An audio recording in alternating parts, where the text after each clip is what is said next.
I'm still recovering from the whiplash of the first looks at the Final Fantasy and MTG Flagpole collab to the Spongebob Secret Lair drop announcements. More on that shortly. Pokémon Pocket just released globally to the rest of the world who weren't vacationing in New Zealand this past month, and Flesh and Blood are gearing up for their World Championship this weekend. We've got a lot to go through, so let's jump right into it. MagicCon has come and gone. The largest Magic the Gathering event of the year was filled with excitement, news, and changes on the horizon. Before we dive into the details, however, this event also held the Magic World Championship, which crowned Javier Dominguez as the 2024 World Champion, piloting Dimir Demons. His second World Championship win, the first of which was in 2018 with Red Black Aggro. Phenomenal demonstration from Javier, as this top 8 was stacked with some of the most decorated players in MTG's history, such as Seth Manfield and Kai Bude. His worst tournament finish this year was 10th place, which means that he's not only the World Champion, but has also locked him in as Player of the Year, a well-deserved additional title to check off for 2024. Spongebob Cross Magic the Gathering. This collaboration has been making waves across social media as the poster boy of the swath of changes coming to Magic in 2025. Specific to the Yellow Sponge, the collaboration will be via a Secret Lair drop sometime next year. Secret Lairs are a curated set of alternate art cards that will be available for pre-order for some limited time. In the grand scheme of Secret Lair drops, Spongebob isn't that much of an outlier when considering that over the years, Secret Lair drops have spanned across the IP spectrum from the recent Marvel cards to even Fortnite. This was, however, on the tail of the announcements regarding the legality and expansion of the Universes Beyond program. Universes Beyond is the umbrella term for the cards in Magic the Gathering that come from outside the IP itself, from the Secret Lair alt arts all the way to the flagpole releases such as Warhammer and Lord of the Rings. These larger sets would span across all product lines that Wizards offer, from commander decks to straight to modern main sets, and would often be limited to about once per year. This past week, however, Wizards announced 2 changes upcoming to the program in 2025. The first of which is that Universe Beyond would now take up an equal half to the amount of sets produced to mainline TCG sets every year. Looking into 2025, this means 3 core MTG sets in Ether Drift, Tarkir Dragonstorm, and Edge of the Eternities to the 3 Universe Beyond sets of Final Fantasy, Marvel Spider-Man, and a third unannounced set. It is not a surprise that the Universe Beyond program has brought in a swath of new players to the game, with Wizard VPs marking that Universe Beyond introduces new players into the ecosystem, where once they spend enough time playing with their beloved IP in the Magic system, they would come to, in turn, love the Magic the Gathering system and become a lifelong player.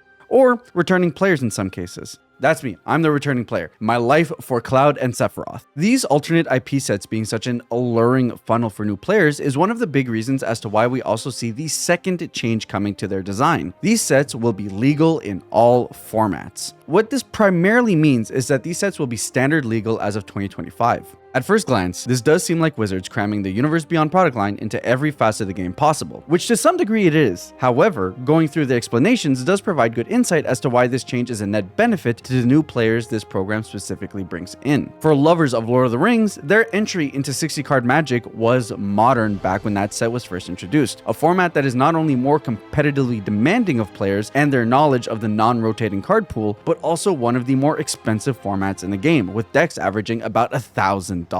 Additionally, this change will allow the sets to be more regulated in power level and will hopefully allow the design team to lean into their strengths of designing 30 years of standard sets versus trying to do so for straight to modern sets. The benefit of that being that, Horizon sets aside, modern should be a slower shifting format. Speaking of rotating formats, standard rotation is changing again.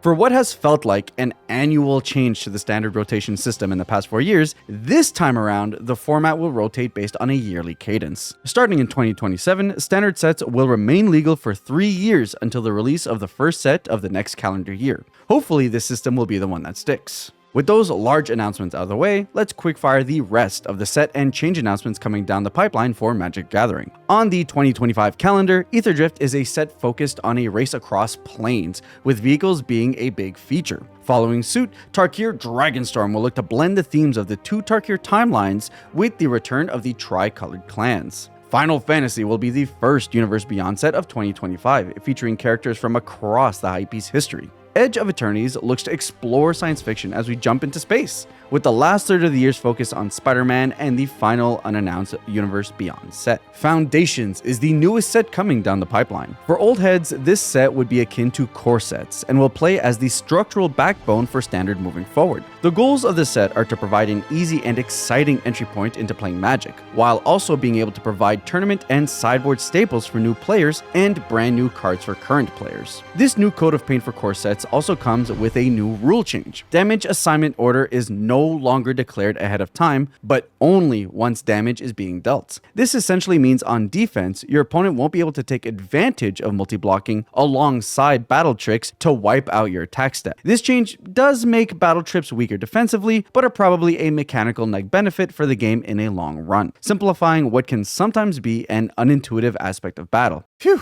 That was a lot to dive into, and it's really easy to get lost in the sauce. If you want additional details about anything we talked about, you guys can get those over on Daily MTG. Pokémon Pocket has gone global. Reception has been phenomenal for the first few days. As someone who recently returned from his month-long vacation in New Zealand, I can attest to the quality of Pokémon Pocket. The game has generally crafted the most fun digital pack opening experience of any digital card games I've ever played. From the feel of choosing and opening the pack to the actual cards and their visual effects. As a vehicle to get people interested in opening Pokemon packs, this app does so incredibly successfully. On the play side of things, however, things are a bit lighter. The gameplay is more streamlined, with games never taking more than 5 minutes, but with the current card design, game results are much more RNG dependent. Add to that the game has no sense of ranked ladder or any sense of progression tied to the actual gameplay, and the luster falls off after a few days. A month in, I found myself opening my 2 packs a day and then just moving on with my day, keeping up with the game just enough that I have a meaningful collection whenever the game gets updates, which is something the dev team have said that they'd invest to if the demand was there. Time will tell, though this is inevitably another home run hit for Pokemon.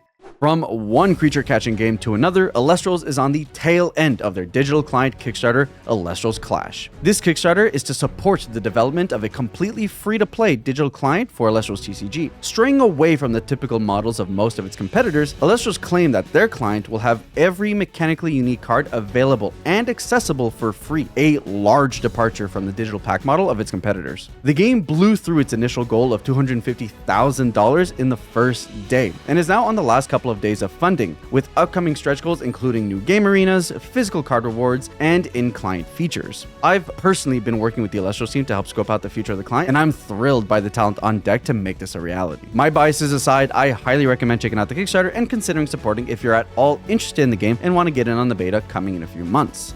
The Flesh and Blood Japan World Championships are currently underway. By the time this video goes live, there's a good chance the world champion has already been crowned. Our eyes will be on this event for any news about future plans, as well as the appropriate flowers to the respective champions. Bandai has finally released a proper gameplay video for Gundam, with the voice actors Kanata Hongo and Kotoko Sasaki facing off. This video has helped clarify some of the game rules that weren't so clear on initial announcement, such as starting hand size of 5 and the exact game starting procedures. Besides a handful of new cards, however, there's still a lot of questions lingering in regards to the release date for Bandai's new mech-based venture. Make sure that you guys follow the Gundam card game community Discord and Facebook pages to be one of the first ones to find out when any new info drops. Link to those down below. Finally, on the release side of things, the new One Piece starter decks are out in the wild, giving old leaders a refresh with a handful of new cards supporting their strategies. Most remarkable of them being updates to the Dofi strategy, turning the deck into a tier 1 contender. Shifting over to Bushi, Vanguard's Divine Z's 4th set Destined Showdown has landed, providing brand new support for Dragon Empire, Dark States, Brandgate, Keter Sanctuary, Stakoya, and Lyrical Monasterio nations. And that's all the news for this past week. I'm sure that there's a couple of things I missed in the couple of days while recording and editing this, but let me know if you guys like this style of video. I figured kind of an all-in-all weekly coverage was kind of the perfect way to encompass everything about the things that I like about multiple card games, while not straying all of my content on trying to be a variety TCG streamer. So if you guys like this kind of thing and want to see me work on this format some more, let me know in the comments down below. It'd be much appreciated. And with that, I'll catch you guys on the next one.